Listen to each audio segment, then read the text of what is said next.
chegamos aqui à primeira temporada do Pergunte ao Dan, e foram muitas perguntas que nós recebemos, e com algumas temáticas a gente já resolveu juntá-las para ficar mais crível também o processo de entendimento. E a primeira temática que a gente vai trabalhar é a educação socioemocional, muitas perguntas sobre, tá? E aí, a primeira pergunta que me trouxeram foi: o que é educação socioemocional que você fala tanto para que os alunos aprendam na escola, também que os pais façam em casa? A educação socioemocional é um processo intencional e estruturado voltado para o desenvolvimento de habilidades interpessoais e intrapessoais, e especialmente de autorregulação emocional, que é o que a gente precisa entender. Então, nós temos 5 grandes domínios para a gente trabalhar na educação socioemocional. Primeiro, autoconhecimento é fundamental, autorregulação emocional, consciência social, habilidade de relacionamento e tomada de decisão responsável. E por meio de práticas pedagógicas específicas, busca-se capacitar os alunos a lidarem com frustrações, resolverem conflitos e construir relações saudáveis. A BNCC prevê, que é a nossa base nacional curricular, que as escolas privadas e públicas tenham projetos pensados para a educação socioemocional. Se a escola faz isso, seus filhos falam para vocês que está acontecendo isso em casa, como que você, escola, diretor, gestor, tem feito isso? Pais, vocês percebem como que as escolas trabalham com seus filhos e vocês conseguem trabalhar bem? Por quê? Para que eu ensine educação socioemocional, eu preciso também ter esses recursos. Então, como está a sua regulação emocional? Como está a sua capacidade de impulsividade, controlar essa impulsividade, diretor? Está funcionando super bem? Então, é isso. A gente precisa, de fato, para além do conteúdo, ensinar essas habilidades socioemocionais que são tão importantes para o desenvolvimento pessoal a longo prazo. E por que a educação socioemocional é importante nas escolas? A aprendizagem ela não ocorre só de forma isolada do contexto emocional. Segundo a teoria de aprendizagem socioemocional de Vygotsky, por exemplo, as interações sociais são fundamentais para o desenvolvimento cognitivo. Sem afetividade, sem aprendizagem. Por isso que muitas vezes os alunos têm dificuldade ali com o professor, porque não existe uma relação afetiva. E a ausência de habilidades socioemocionais, por exemplo, pode gerar dificuldades no processamento da informação, por exemplo, na adaptação social, na resiliência emocional, impactando diretamente na motivação, a autoestima e a regulação dos alunos. Ou seja, é importante que a gente trabalhe com outros aspectos na escola também, para além do conteúdo, como motivação, que vai melhorar essa autoestima desses alunos, e pensar também em técnicas de autorregulação. Dessa forma, a implementação da educação socioemocional nas escolas favorece tanto o desenvolvimento acadêmico quanto o bem-estar psicológico desses estudantes. É fundamental, sejam eles neurotípicos ou neurodivergentes, a gente tem que entender que é fundamental. Por isso, e também pode acontecer nos contraturnos, para as pessoas que têm autismo, que têm superdotação, por exemplo. Quais são as principais competências socioemocionais trabalhadas nas escolas? Isso é uma grande dúvida de muitas pessoas, porque nós precisamos trabalhar as competências todas juntas, não dá para você desenvolver uma ou outra, apesar que você pode avaliar inteligência emocional, por exemplo, e ver lá quais habilidades precisam ser melhoradas, quais competências precisam ser mais ajustadas. Dentre as competências socioemocionais, a gente pode agrupá-las em 5 grandes áreas. Primeiro, autoconsciência, entender emoções e pensamentos. Autogestão, controlar emoções e impulsos, por exemplo. Consciência social, desenvolver empatia, empatia afetiva, cognitiva, responsiva. Habilidade de relacionamento, por exemplo, comunicação assertiva, comunicação não violenta e trabalho em equipe. Essas são os grandes grupos que a gente precisa trabalhar na escola. Se o projeto atende essa demanda, qual que está aí? Já desenvolveu ou ele está patinando aí na escola? Conta pra gente aqui nos comentários. E você, pai, percebe que a escola trabalha essas habilidades com seus filhos? Como a educação socioemocional impacta o aprendizado dos alunos? O funcionamento executivo, que envolve habilidades como controle inibitório, flexibilidade cognitiva, memória, como a Dari Diamond tem trazido pra gente, ele é diretamente influenciado pelo estado emocional da pessoa. Então, se eu tiver estado emocional mais fragilizado, mais irritado, vai impactar todos os nossos aprendizados, seja na escola, no dia a dia, no trabalho, em casa. Então, eu preciso que as escolas façam ambientes de aprendizagem que promovam segurança emocional e regulação afetiva, ou seja, vão favorecer a ativação do córtex pré-frontal, permitindo que os alunos desenvolvam maior capacidade de planejamento, resolução de problemas e tomada de decisões. Quando um estudante não possui suporte emocional adequado, pode experimentar dificuldades na autorregulação emocional, levando a sintomas de ansiedade, desmotivação e, em casos mais extremos, evasão escolar ou até fobia escolar. É muito comum atender especialmente pessoas superdotadas com fobia escolar. Então, é importante que as escolas repensem a prática do ensino das habilidades socioemocionais de forma urgente. Como as escolas podem incluir a educação socioemocional no currículo? Isso é fundamental e já está previsto na BNCC. Então, se a sua escola ainda não incluiu, precisa repensar esse modelo. A educação socioemocional ela pode ser integrada ao currículo de forma transversal, utilizando metodologias ativas, como aprendizagem baseada em problemas, por exemplo, dinâmicas de grupos, programas de tutoria e práticas restaurativas. Além disso, estratégias como mindfulness na educação, psicodrama pedagógico, intervenções baseadas na terapia comportamental cognitiva podem ser eficazes no desenvolvimento de regulação emocional e na promoção da resiliência. A implementação deve considerar uma abordagem ecológica, conforme o modelo ecológico de Brian Farber, envolvendo a família, escola e comunidade. Esse modelo do Brenner, do Prof. Brenner, é muito importante. Tem uma universidade no Rio, a Universidade Federal Fluminense, que as professoras Diana Cavalcante e a Viviane de Leone trabalham muito com essa teoria. Então, quem quiser saber mais, dá um pulo lá na UF, pergunte para elas. Bastante importante. Como os professores podem contribuir para o desenvolvimento socioemocional dos alunos? Primeiro, aqui cabe uma pergunta. Eu, professor, enquanto funcionário da sua escola, estou sendo atendido também, eu tenho momentos de formação, eu tenho momentos aqui para desenvolver essas habilidades socioemocionais. Por quê? Como que eu ensino para alguém uma coisa que eu não tenho? Como eu ensino alguém a regular emocionalmente, eu também sou desregulado? Como eu ensino alguém a ser mais positivo, se eu só vejo a coisa por um lado mais negativo? Como que eu ensino alguém a compreender as emoções se eu não compreendo as minhas próprias emoções? Então, os professores desempenham um papel de modelagem social bastante importante. Então, se eu vou pensar ali na teoria de aprendizagem social de Bandura, por exemplo, significa que suas atitudes, expressões emocionais, estratégias de tratamento são observadas e internalizadas pelos alunos. Por isso, é fundamental que as escolas também tenham programas para fortalecimento e desenvolver as habilidades socioemocionais dos professores. Assim, é essencial que esses educadores, professores como eu, como qualquer um que está vendo aqui, desenvolva a inteligência emocional para gerenciar o estresse e praticar a escuta ativa, utilizando abordagens como comunicação não violenta, estratégias de regulação emocional inspiradas na terapia dialética comportamental. Isso é fundamental. Então, a escola também precisa ser um lugar seguro para esses professores, precisam ensiná-los também. Então, abram formações mais específicas voltadas para as práticas dessas habilidades. Isso é desenvolvido, a inteligência cristalizada e influenciada pelo ambiente. Assim, eu posso sim melhorar a minha compreensão emocional ao ponto de ensinar para as pessoas como de fato elas vão ficar ali reguladas. Isso é bastante importante. E a outra pergunta que chegou aqui: quais os principais desafios para implementar a educação socioemocional nas escolas? Eu acredito que entre os principais desafios destacam-se a resistência cultural que nós vivemos ao ensino de habilidades socioemocionais e a falta de capacitação docente, a escassez de recursos e a dificuldade de mensuração dos impactos, ou seja, falta a gente pensar aí baseado em evidência científica, baseado em práticas de evidências científicas, como que a gente pode estruturar um programa que de fato esteja resolvendo? É só eu pegar um livrinho ali do Augusto Cury e ter ali um laboratório? Não, então eu preciso capacitar esses docentes, pensar nesses recursos de maneira mais concretas a médio e a longo prazo. Além disso, a necessidade de articulação entre o currículo acadêmico e o desenvolvimento emocional pode gerar tensão entre a equipe pedagógica e os gestores. Para superar esses desafios, é fundamental adotar modelos, como eu já disse antes, baseados em evidências, por exemplo, como a teoria de resiliência e também a psicologia positiva aplicada à educação. A psicologia positiva traz vários insights ali, várias formas, e tem aqui no Brasil, na Paula Porto Noronha, que ela pesquisa muito como que essa psicologia positiva pode colaborar com o desenvolvimento socioemocional das escolas, por exemplo. Vale a pena pesquisar. Como as famílias podem apoiar a educação socioemocional dos filhos?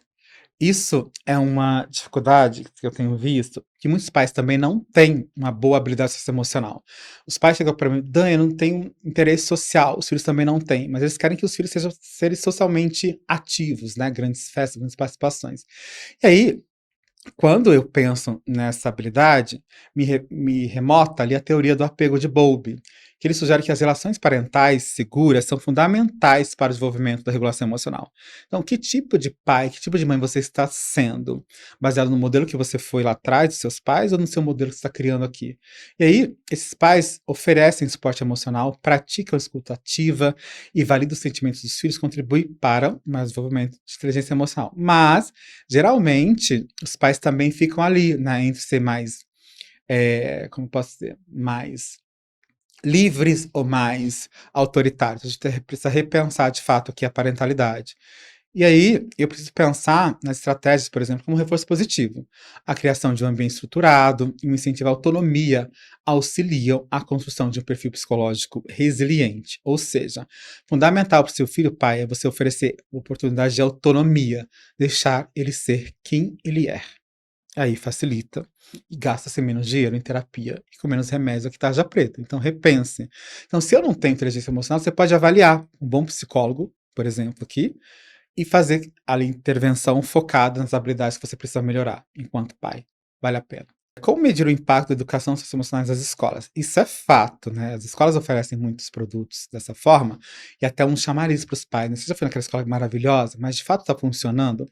Então, a avaliação do impacto da educação socioemocional ela pode ser feita por meio de indicadores psicométricos, por exemplo, escala de autorregulação emocional, avaliação do clima escolar, questionários de bem-estar subjetivo e observação comportamental. Então, pensar nessas estratégias que elas validadas são já pensadas para o ambiente escolar é importante. E aí também posso medir motivação intrínseca, que pode ser um bom preditor de engajamento escolar e da aprendizagem emocional dos estudantes. Ou seja, eu preciso aprender, de fato, a construir um projeto de educação socioemocional, pensando também no pré-teste, como meus alunos estão antes de começar o ano, antes de começar a intervenção aqui, e pós-teste, como eles saem desse processo aqui. Eles saem mais inteligentes emocionalmente, saem mais regulados, saem mais sociáveis. Qual que é o ganho que eles têm aqui?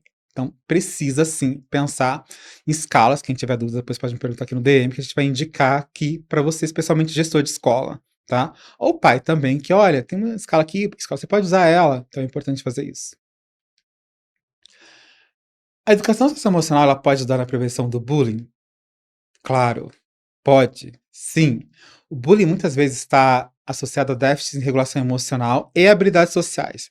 Programas baseados em habilidades de empatias, por exemplo, mediação de conflitos, podem reduzir significativamente a incidência de agressões escolares.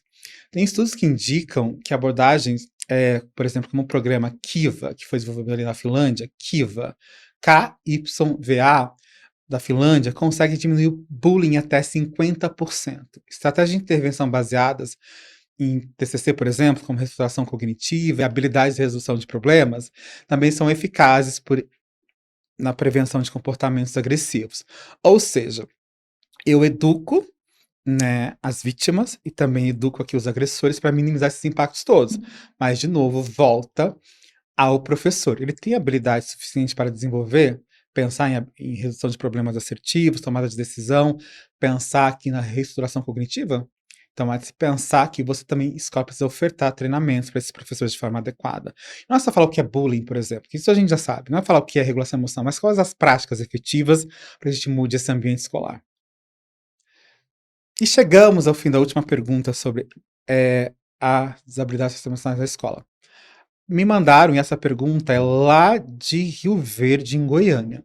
O desenvolvimento socioemocional é importante apenas para os alunos? Não. Foi uma professora que fez essa pergunta, gente.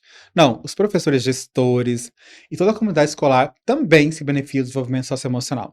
Educadores que recebem suporte emocional apresentam menores índices de burnout e maior satisfação profissional. E você imagina, gestor, quantos afastamentos você teve de professor ao longo desse ano, ao longo dos últimos 2 anos na escola? Então, se eu invisto nesse processo todo, a gente consegue minimizar grandes questões, inclusive impactos financeiros, também impactos de vida e de existência em ambiente escolar. E aí, com suporte emocional, menos índices de burnout e maior satisfação profissional. E, além disso, ambientes escolares que promovem a regulação emocional e o bem-estar subjetivo dos seus docentes favorecem a construção de uma cultura escolar mais positiva e inclusiva. E aí, a psicologia positiva, de novo, pode ser útil para implementar estratégias de autocuidado e regulação emocional dentro do contexto escolar. Isso é bastante importante. E aí, os pais fizeram algumas perguntas também, gente, sobre a questão da educação socioemocional. A gente vai responder ao longo da semana, como eu disse. E a primeira que chegou vem lá do Rio de Janeiro. A escola tem um currículo estruturado de educação socioemocional? E aí, escola, você tem? Ou seja, não sei se a sua escola tem, professora, mas mãe, aliás, sim, as escolas comprometidas com a educação socioemocional têm, inclui nesse aprendizado o currículo de forma sistemática com atividades específicas e acompanhamento contínuo. Ou seja, você pode pedir lá o projeto político-pedagógico da escola, que vai conter quais são as ações pensadas na educação socioemocional que vão acontecer ao longo daquele ano, ao período do seu filho na educação infantil, no ensino médio, fundamental. Então, sim, eles precisam. Os professores e funcionários recebem informação para lidar com questões socioemocionais? Aí é uma grande questão. Na formação de educador, não. Então, nós não temos. Mas eu também fiz isso há muito tempo, né, gente? 2005. Já se foram 20 anos. Mas se a gente for pensar nos currículos atuais, não.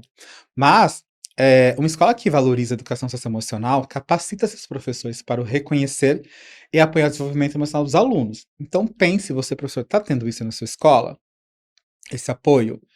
Porque sem esse apoio aos professores, fica muito difícil eles conseguirem trabalhar com os alunos e apoiar de fato o desenvolvimento emocional dos alunos, promovendo um ambiente seguro e acolhedor. Então, eu preciso acolher esses alunos. E como que eu vou acolher se eu não tenho as habilidades pensadas nisso? Então, a escola precisa, né, oferecer um ambiente seguro, que tem a ver com formar os seus recursos humanos para compreender todo esse processo. E a escola, me digam se vocês têm feito por aí. Professores, me respondam nos comentários se a gente também tem tido formações adequadas sobre, ou aquelas velhas formações lá com os recadinhos, uma palestra de autoajuda ali, de alguém muito famoso, que no final, se tem algum problema, não consegue responder e nem agir de forma adequada. A escola oferece um ambiente seguro e respeitoso para os alunos expressarem suas emoções? Sim, é o ideal. Então, o espaço físico, as relações interpessoais refletem o compromisso da escola. Se é um ambiente de respeito, diálogo aberto e acolhimento, a escola está aplicando a educação socioemocional. Então, essa mãe que me perguntou, vá lá na sua escola e pergunte. Veja onde é esse espaço. Conheça e depois me conta, tá bom? A escola incentiva a participação ativa dos alunos nas decisões do ambiente escolar? Essa é uma pergunta que a gente precisa fazer quando eu vou matricular os alunos, por exemplo. Se os alunos têm voz, participam ativamente dos conselhos estudantis, projetos colaborativos e dinâmicas que promovam autonomia, responsabilidade, a escola está desenvolvendo de fato a educação socioemocional. Mas se é uma coisa só verticalizada, que ela determina como vai ser e quando, não. Não é essa a ideia, ok? A gente precisa pensar se esse programa está funcionando. E a pergunta de hoje vem lá de Roraima. Existe um programa de prevenção ao bullying, incentivo à empatia e inclusão? Gente, existe legislação específica para que a gente atenda e se antecipe às questões de prevenção ao bullying, ok? E aí todas as escolas precisam efetivamente fazer. Então, escolas, de novo, que priorizam ali o bem-estar dos alunos, trabalham com campanhas, palestras, atividades contínuas para prevenir o bullying e incentivar a empatia entre os estudantes. Mas é só isso? Não. Palestras não são suficientes. Dizer o que não pode também não é suficiente. É criar uma cultura ali de educação para pais, de fato, precisa pensar na educação socioemocional, pensar ali nas habilidades sociais, empatia afetiva, cognitivas e afins, para a gente melhorar de fato esse quadro. Ou seja, tem que ter sim um projeto anti-bullying. Então, pergunte para o seu diretor, pai, professor, para a sua diretora, se de fato tem um projeto ali, de fato funciona. E quem souber boas práticas aí sobre prevenção de bullying, me manda aqui no direct ou escreve aqui nos comentários. A escola realiza atividades e projetos voltados para o desenvolvimento socioemocional? Essa é uma pergunta que você deve fazer de fato para a sua escola que você matriculou seus filhos, tá, mãe? Pensando que, além do conteúdo acadêmico, uma escola comprometida com a educação socioemocional promove atividades várias, variadas, enfim, sobre a temática, assim, rodas de conversa, meditação, dinâmicas de autoconhecimento e exercícios práticos de regulação emocional e de inteligência emocional. Como que a escola lida como seu filho está estressado? Ela liga para você buscar o seu filho? Quando seu filho está tendo uma crise ali de irritabilidade, você acionar o telefone, olha, seu filho tem. Não, então não está fazendo de forma correta. Então, tá pagando uma boa fortuna ali na mensalidade, não tá tendo um respaldo. Então a gente precisa repensar essa proposta de educação socioemocional. E essa pergunta é maravilhosa, chegou aqui de Sergipe, gente. Como a escola lida com os conflitos entre alunos? Geralmente, a escola tem profissionais preparados ali para trabalhar com essa mediação de conflitos, né? Existem alguns estados que têm até um projeto chamado mediador de conflitos. São Paulo tinha, mas acho que foi extinto. Tudo que é bom na educação eles vão tirando, infelizmente. Então, se há mediação de conflitos com diálogos, estratégias de resolução de problemas, eu acho bacana. Então, pergunte na sua escola quem é esse profissional responsável, quem que media esses conflitos, quais são as estratégias que eles utilizam, para resolver esses problemas? Existe ali um incentivo ao respeito mútuo? Isso indica que a escola de fato tem um programa efetivo, está funcionando. Se não, é hora você, gestor, repensar essa função da escola e é hora de você, pai, repensar se não cabe aqui uma troca de escola. Os alunos são incentivados a desenvolver habilidades como empatia, trabalho em equipe, autorregulação emocional? De novo, essas são habilidades para a vida, né? Então, além do conteúdo química, física, a gente precisa repensar sim. E aí, é uma escola comprometida com esses trabalhos, essas habilidades, tanto dentro da sala de aula quanto em atividades extracurriculares, vão promover de fato o desenvolvimento pessoal dos alunos. Então, pergunte de novo na sua escola. Quais projetos que vocês têm para essas habilidades? Porque, assim, muitas vezes o que vai impactar a vida do seu filho não é ele tirar 10, 10, 10 o tempo todo aqui. É uma boa autoestima, um bom funcionamento executivo a médio e a longo prazo. Então, quais são as estratégias, quais são os projetos de educação socioemocional que vocês têm aí? E às vezes, eu penso também na questão neurodivergente, um programinha ali mais raso não vai dar conta. Eu preciso pensar em enriquecimento curricular também socioemocional, por exemplo. Pode e deve acontecer. E aí também para vocês perguntarem para as escolas de vocês, né? O que eu devo perguntar? Existe um canal de escuta ativa para os alunos que precisam de suporte emocional? Isso é fundamental. Então, existe ali um canal na sua escola que você tem esse suporte e às vezes até mesmo anônimo? Se as escolas têm psicólogos, orientadores ou espaço para que os alunos expressem suas preocupações, nós sabemos que existe uma legislação aí que diz que o psicólogo precisa estar na escola. Tem de fato? O que a gente está fazendo aqui para ter? Né? Perguntar para o Conselho Federal de Psicologia. Está acompanhando isso? A gente precisa desse suporte emocional adequado, seguro. E aí, para que os nossos alunos possam expressar suas preocupações e sentimentos sem julgamento. Há um indicativo forte de que a educação emocional, de fato, é levada a sério. Uma coisa, né? Fofoca pedagógica, a gente conversa muito com isso, escola não cabe, né, gente? Assim, tá lá, é sigilo profissional. O aluno tá lá sofrendo, precisa de ajuda, converse com os pais em momentos oportunos. E aqui tem uma pergunta que chegou que eu achei bem bacana, vocês estão interessados no tema, né? Que veio de Curitiba. Como posso avaliar se o programa de educação socioemocional tem impacto real na vida do meu filho? Pergunte ao seu filho, especialmente, sobre como ele se sente na escola, como são tratadas as emoções e conflitos, e observe se ele desenvolve mais autoconfiança, habilidades sociais, capacidade de lidar com desafios, por exemplo. Questione, pergunte, isso é fundamental para a gente repensar, ok? Então, escolas que não têm os programas ajustados, repensem, nos procurem. E os pais que precisam de ajuda também para a gente repensar essa questão da educação emocional, também nos procure e acompanhe aqui os nossos conteúdos ao longo da semana. Abraços.